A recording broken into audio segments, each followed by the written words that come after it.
guys, Chef Ryan here, still having some fun with the T-bird I completed last week. That was in the dumpster, and thank goodness somebody got it out.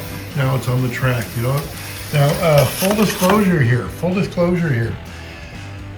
You know when you hear the chassis squeal a little bit? This is a good example. It's where the engine stem is, and you can add a little bit of oil there, and it gets rid of that little squeal. Well, I wanted to oil the chassis a little bit more.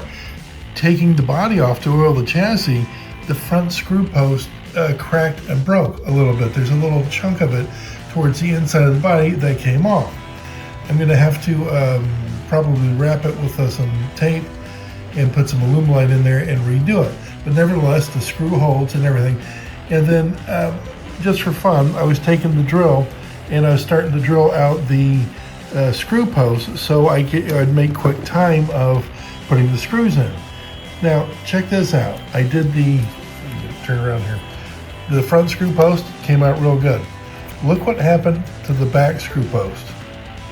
I didn't even get the drill into it. It shattered. What I want to do is when I fix the front screw post here with the tan one, or the other tan one, I'm going to completely remove the back screw post there and replace it. Now here's the catch there. You see how that back screw post is on a curve? You know what I mean? I'll show you how to achieve that and still get the back screw post there. Now, when it just kind of hit me, tan. I was thinking about that, and then I went inside and I looked it up. I made a brittleness chart with the different Aurora colors. You know, some colors are more brittle than others. As far as I'm concerned, this blue, what is it, a dark or medium blue, that is the most brittle there is. Now, let's go inside and I'll show you the chart. And if anybody wants the chart, I'm getting ready to show you. Let me know. I'll send it to you in a PDF and you can have it. But let's go inside for a bit. Okay, very good. Here's the brittleness chart I was talking about. I don't know, did I make this last year before? Not sure. But here's what I discovered. All the research I could do, that dark blue, that navy blue, you just look at it and it's going to crack. I had a 240Z and it just crumbled in my hand. It's horrible. It's horrible. And the Torino that I showed you just a bit ago, the one before it, well, it flew off the track, and by flying off the track, I mean I knocked it off, not on purpose. But when it hit the floor, it was in many pieces. It is absolutely brittle. Now both these, the hot rod and the T-bird are both beige. Now look at this: the tan, the beige, very brittle, common to find hairline cracks, and full body shatters. I had a Galaxy on the bench probably at the end of last year, beginning of this year, and I went to just make sure everything was good. I'm trying to drive a screw into the screw post, the whole body shatters. I couldn't believe it. It was all shattered in my hand. I just took it right to the bin and just dumped it. So you'll find, guys, more or different colors more brittle than others. And I'll go through this here. You'll find the white not too bad, the light blue not too bad, but when you get into the tan, the dark burgundy, they're just horrible. Here's the next page of it. Silver, the gray, really good. See, so there's some that are very, very, very good, but when you get to that beige or tan, whatever you want to call it, and it's been 60 years, there's a good chance that something's going to happen. Now, when I drilled the screw posts out for the yellow T-bird and yellow hot rod, no problem, absolutely no problem. It was just, just very good, very easy, that type of thing. You could tell that they weren't brittle and ready to crack. I'm going to end off here, but once again, if anybody wants this brittleness chart, it's in a PDF form, and I can go ahead and send that to you. Just let me know if you would, please. There we go. So that is the scoop on the brittleness of the different colors there. Tan, very brittle. So now, in retrospect, looking back, I'm not surprised that happened. And all four of the yellow ones, as far as the screw posts, drilling them out, just a dream, absolute dream. So let's do this. I got my frog tape out. I want to mask around the body to where just the seats are going to be. I want to do that.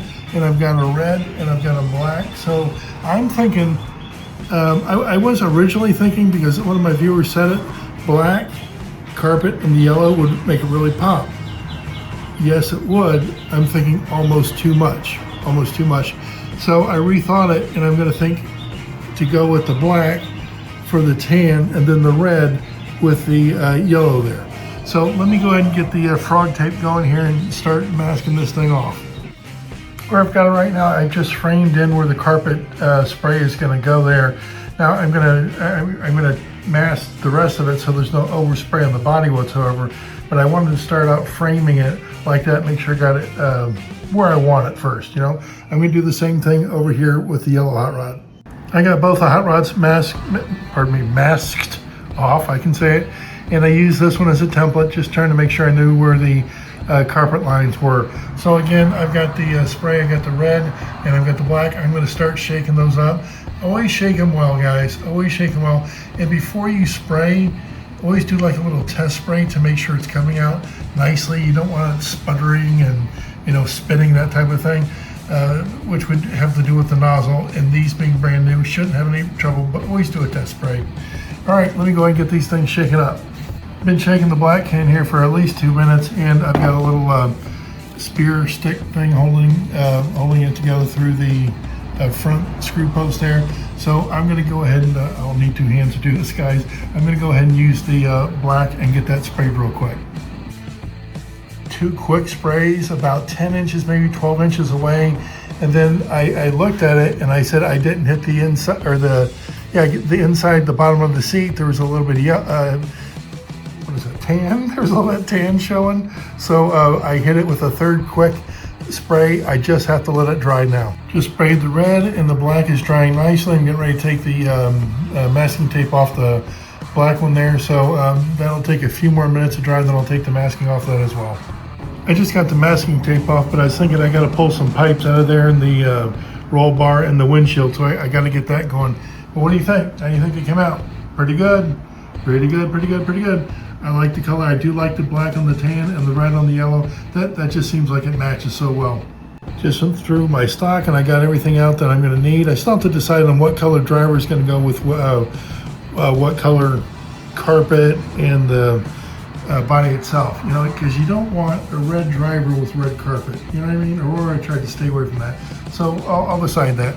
Let me do this. While those are drying, I'm going to go inside and edit this portion of the video. Yeah, well, looking good. I just started dry fitting the roll bar and the windshields, and they're just absolutely perfect.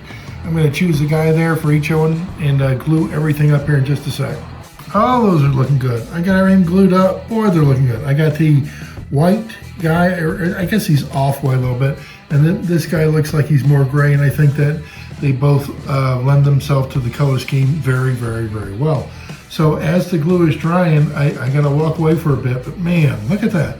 The pipes, everything, the windshield, the roll bar, the driver. Again, these were in the dumpster, and thank God somebody saved them. Now they're gonna have some track time. You know what? I just got the body on the chassis, and it is track time, guys. It is track time. We know it looks good. Let's see what happens. And it runs well too. I knew the chassis was gonna run good, but it's the first time I had the bigger tires on it. I put all new tread on it this morning.